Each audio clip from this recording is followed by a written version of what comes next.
You ever notice how a mime never needs a translator? That is not an accident. That is a survival skill built from 1,000 awkward shows where nobody in the crowd spoke the same language as the performer.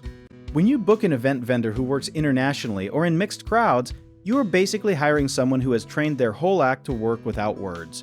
Think about it like ordering food with hand gestures in a country where you do not speak the language, except they have practiced this for years and you are just panicking over a menu.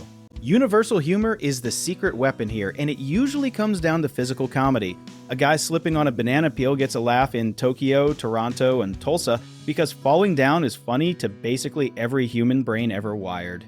Performers study what works across cultures the same way scientists study what plants grow in every climate. Surprise, exaggeration, and timing are basically the soil that comedy grows in no matter where you plant it.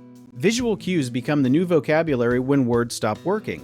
A raised eyebrow, a slow turn of the head, a dramatic pause before a reveal, these do more heavy lifting than any punchline ever could. Pacing is where a lot of amateur performers mess up, because they rush like they are trying to catch a bus.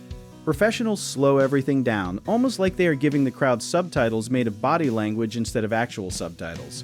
Here's a fun history nugget for you. Silent films ruled the world for decades before sound was even a thing, and audiences from completely different countries loved the exact same Charlie Chaplin pratfalls.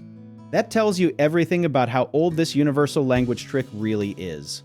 Magicians lean into this hard too, since a card trick does not need translation when the trick itself is the language.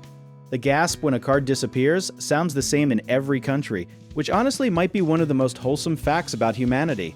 Now you might think this only matters for huge international festivals, but nope. Your local farmer's market or street fair probably has way more language diversity than you realize. A balloon artist or face painter at your cousin's birthday party might be using these exact same tricks without you even noticing. Some performers actually rehearse their act in front of a mirror with the sound off, just to see if the bit still lands using only movement. If it works in silence, it will work anywhere, kind of like how a good meme works without a caption. There is also a sneaky business lesson buried in here for event planners. If you hire a performer who relies heavily on wordplay or fast talking, you might be limiting your audience without even realizing it. Doubt creeps in for a lot of new performers who think comedy has to be verbal to be smart, but that is just not true. Some of the most genius bits in history are basically silent math problems disguised as jokes, where the setup and punchline are pure timing. Community matters here too, since performers who work the international circuit often trade notes like chefs trading recipes. They will tell you which gestures backfire in certain countries because apparently a thumbs up is not universally a friendly move. Who knew? So next time you watch a juggler or a clown crush it with a crowd that clearly does not speak English, you are watching years of trial and error condensed into a few minutes of perfectly timed chaos. It is basically engineering, just with more sequins. Want to learn more about how to book performers like this for your own event? Check out our links in the description.